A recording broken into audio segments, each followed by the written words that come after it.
Hello everyone, this is Stephen Hall, Reiki Man, with yet another interview. Today we have Stefanie Lischer Liers, who is a registered nurse, an acupuncturist, and an intuitive healer. And she's going to talk to us today about using intuition in a healing type setting. Stefanie, tell us how you got started in terms of using your intuition.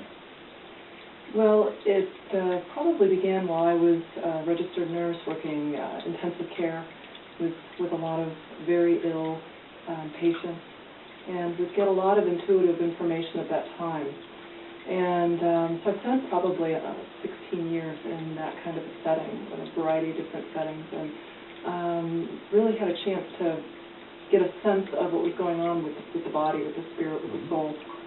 And when I went into acupuncture school, things became more, I was really guided to use my hands in certain ways. I did this as a nurse, but in the acupuncture realm I had meridians and other things that I could then work with. And a meridian's like a energetic pathway? energetic pathways on the body, and pressure points, this sort of thing. Okay. And from there, I met someone who had some training similar to the Berkeley Psychic Institute. I don't know exactly where his training came from, but as another acupuncturist, and he gave me a whole bag of tools to work with. That really, then that was what I needed to trust myself.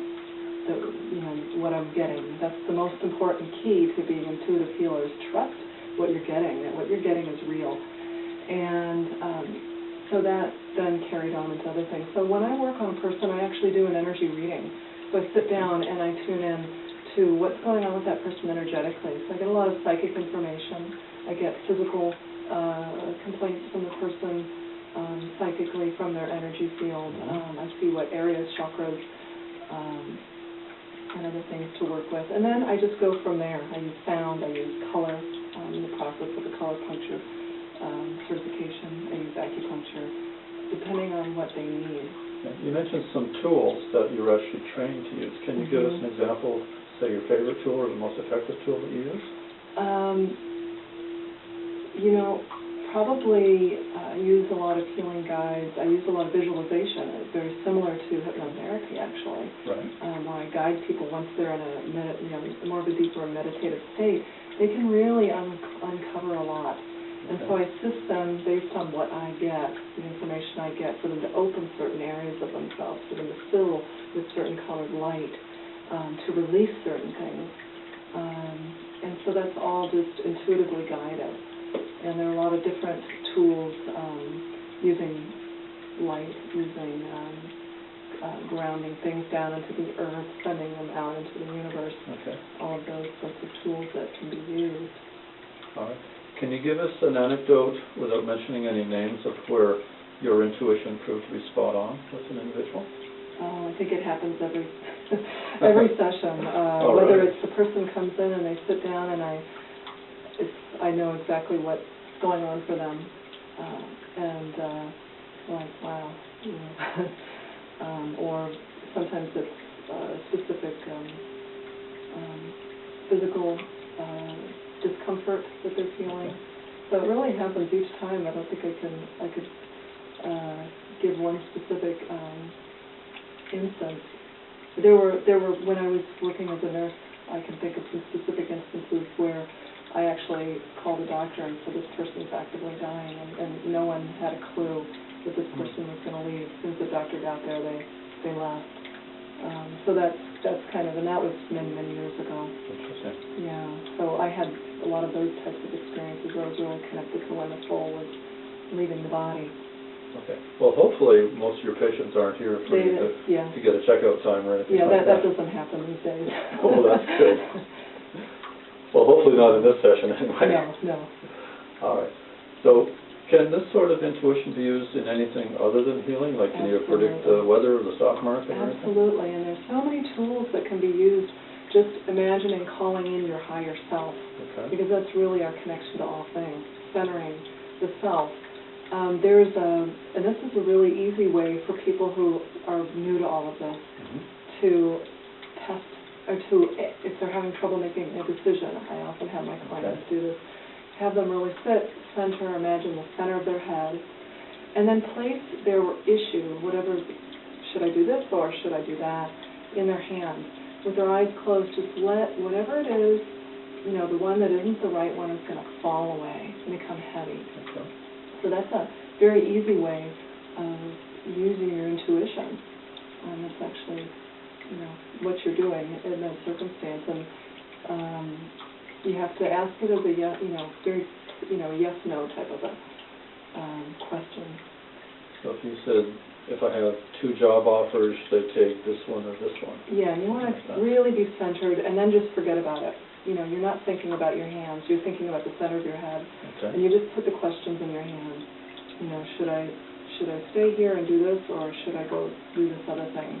And and sometimes they don't do anything. It's like, oh, I can't get it. Well, it's either way, it's going to be fine. Okay. It's not always a yes or a no. Sometimes it's very clear.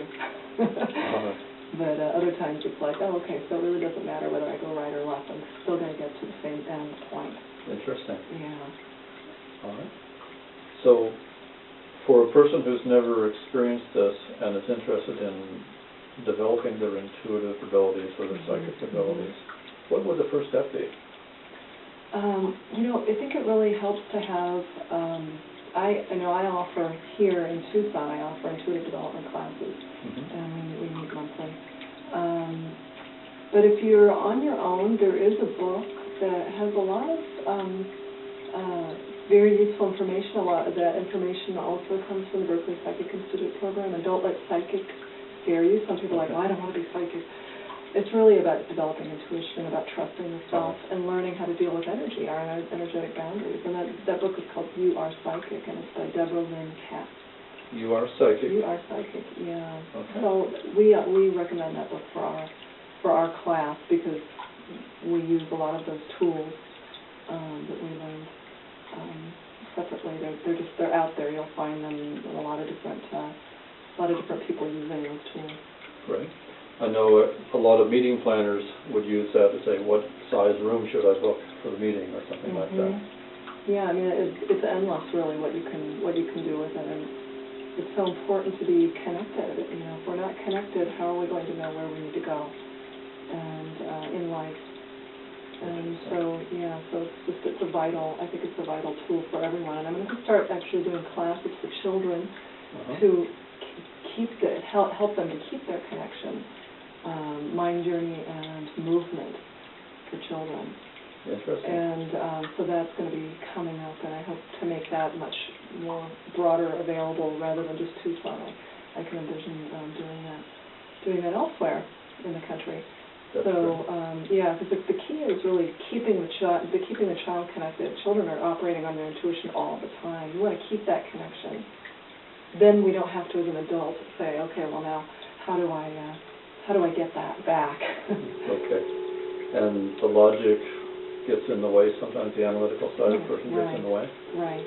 And this happens with children when they have a feeling about something, and then the parent comes down and says, well, you're making, you don't have nothing to be afraid of. Well, they do. They're sensing the energy of the environment, and they're scared of it. Okay. And then the parent is saying, there's nothing to be afraid of. They're negating that child's feeling. So the child starts saying, well, I can't trust my feelings. Okay. And it's not that the parent is trying to be, this parent doesn't know any better, and they don't understand. Okay. So that's how it begins. So the biggest step then is trusting your intuition or your gut feel. Some people are born with, we're all born with the gift. Some people lose it by not using it or having it invalidated. But you can get it back with a little bit of training, a little bit of awareness, reading the book you recommended, perhaps.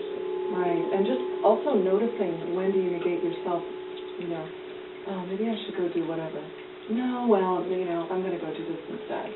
That first thought, okay, why did that first thought come up? And then that negating was the logical mind coming in and saying, no, that's not the rational thought. The rational thought is over here. So just bringing awareness in is also a key to keeping the intuition and just trusting that first sense.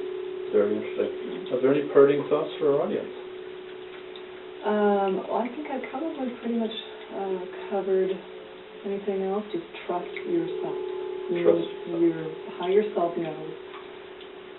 Trust. Yes. Well, thank you very much, Stefanie. Thank you. This is Reiki Man with Stefanie in Tucson. Thank you, everyone.